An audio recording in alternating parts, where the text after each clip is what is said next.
What's up, guys? It's been a long time since I have posted, and honestly, way too long.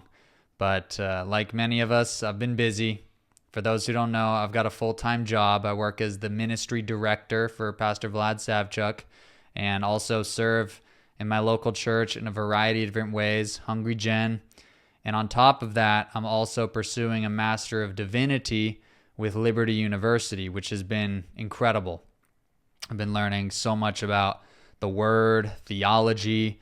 I put it off till the end of my degree because I thought that it would be just insanely difficult, but has been been very fulfilling.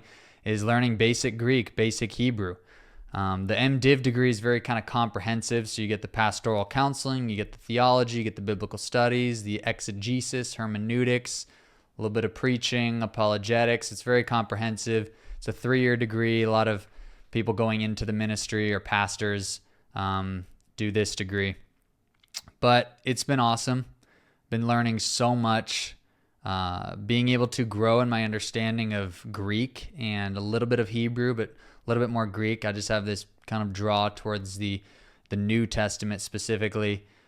Is just so awesome to know what Paul and the apostles were writing the original scriptures in, and that the manuscripts that we have are all in this language. They look this certain way, it sounds this certain way, and being able to connect to that is something that's just special. And the meaning that's infused into, especially Hebrew, all the words that have specific meanings, and they're related to each other and the way that they sound too. And it's very difficult. Hebrew's just so much harder, for me at least, than Greek, but so fulfilling. And I felt the Lord's hand has been on my studies big time. And I guess that's one reason why I haven't been posting a whole lot. I've just been learning a lot and studying a lot. And I'd like to be sharing more about what I've been learning, what I've been studying, all that stuff. And so be on the lookout for that. I might be just sharing more, especially with this news that I'm about to share. This big news, this new season, this new chapter, which I think I'll just get right to it. I'm going to be moving to England for a year. Now, it's going to be in Durham, England, at Durham University for a 1-year-long master's program, which I had no idea and did not think that I would get into. Only about a month ago, I was looking online, and all the applications for majority of universities have been closed for a while now. You basically have to apply a whole year before fall for the next fall type thing. So Durham happens to be open. I click in. I'm like, what the heck? Because there's no deadline. I assumed it was already so far past. That's why they just don't have the deadline. I apply. That day, I write my entire personal statement, just like the best I've ever written. And bam, I apply. And I don't think I'm going to get an offer back, blah, blah, blah. That week, I get an acceptance. And I'm like, whoa. So, shortly thereafter, in the following days, kind of, realized, okay, this is going to be real, and accepted the offer, and am now, just preparing and going through the process of doing a year-long move. And my wife and I are super excited, but it's also, bittersweet because we're going to be going to a whole new place, nobody we know, whole new environment for a whole year, away from our community, our friends, our Hungry Gen community that we love. So it's also a big financial investment as well, but it's super exciting. I feel super, honored that the Lord has opened this door for me to grow in my understanding, to grow in my abilities, to grow in my, skills in terms of a study and writing and scholarly way. The MA, this 1-year program, is kind of like a little bit of a sample or a stepping stone to a PhD program, which if I eventually want to pursue, this will be a pretty good kind of first step towards that, compared to the MDiv, which is that kind of comprehensive degree and practical degree. So I'm hoping to be able to study more in depth on early church, because you have to narrow in a topic. You could do a lot, but it's very difficult because you need so much prior knowledge to study at this level. The British system is very much so one paper is your entire grade. In the US, it's like take quizzes, homework assignments, this, that, and then do a paper, then do a test. It all kind of combines to your grade. No, this system, it's basically one paper is your whole entire grade. And it's writing in a way that, is much different than what I've normally written in and studied in, and engaging with the original texts in the original languages of people, like Irenaeus and Ignatius and, Cyril and these early church fathers that are literally involved in articulating the Trinity and what fully man and fully God even means, who is Christ, the study of Christ, Christology in the early, few hundred years after Christ, which eventually then, after the Roman Empire is basically conquered spiritually by Christianity, the religion starts to flourish. But in this time, they're living under persecution. They're living under kind of undercover meetings and studies and groups and performing the Eucharist and communion together and remembering the Lord and studying the scriptures and discipling, making disciples, all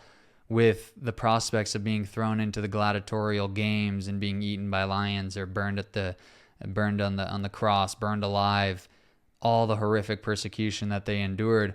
But they have such deep and profound theological writings. It's incredible. So I love studying the New Testament in that period too, because when you think about it, Orthodox Christianity, the very Orthodox beliefs, the foundations of Christianity come from that period as well. The Trinity, people who don't ascribe to the Trinity, different religions like Jehovah's Witness or Mormonism, they're not considered necessarily Christian as a result.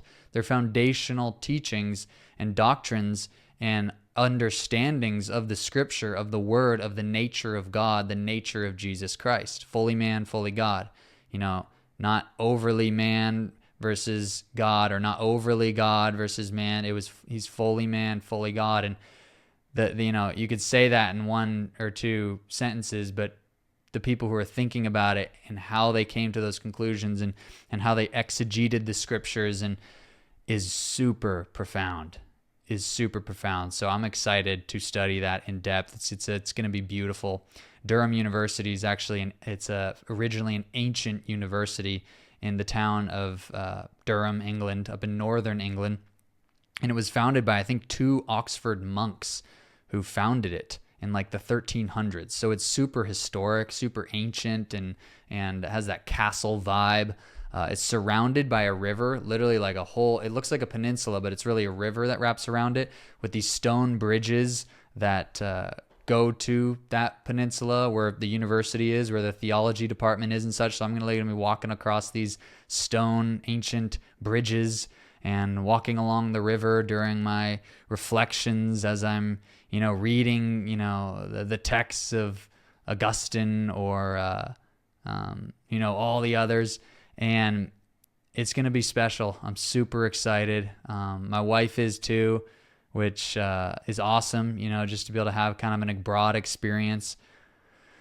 And we know that the Lord's hand is in it and has been guiding very much so up until this. And obviously it happened quicker than I would have thought, but or would have necessarily hoped, but it's happening. And we're stoked. So I appreciate all of you guys who, have been supporting, who've been praying for me, even those who've been giving when I haven't even necessarily been posting a whole lot. And, maybe my old content's been blessing you and such, which I'm so glad for. But that's kind of an update. That's the news of what's going on in my life and this next season that I'll be going into. Hopefully I'll be able to share a lot of what I'm learning and studying in these various areas. So be on the lookout for that. But additionally, a little side note, not as big, next month, or this month actually, in July, my wife and I are going to Rome to study Latin, which 30% of the early church writings are actually in Latin. So to study the early church, especially, Rome, the Roman Christians there being persecuted, and the leaders of the church there, they wrote in Latin. So to study the early church, you got to know Latin. And we're going with to a program there by the Polis Institute, which is headquartered in Jerusalem, one of the top biblical languages learning institute. They do this immersive method that mimics how a baby or a child would learn a language. So they don't speak any English. You get into the class day one, pure Latin or Greek or Hebrew, and you have to like pick it up, and they start to tell you to go do commands, grab that water, give me this, do that. And your brain has to like pick up what you're being asked to do, and slowly but surely it immerses you into the language just as a baby would learn a language, and you can learn more in like 3 weeks than like a whole semester or 3 months of study. So it's super cool, and we're really excited for that. So yeah, that's about it. Thank you for watching. Thank you for supporting and praying. May God bless you, and may you have a great day.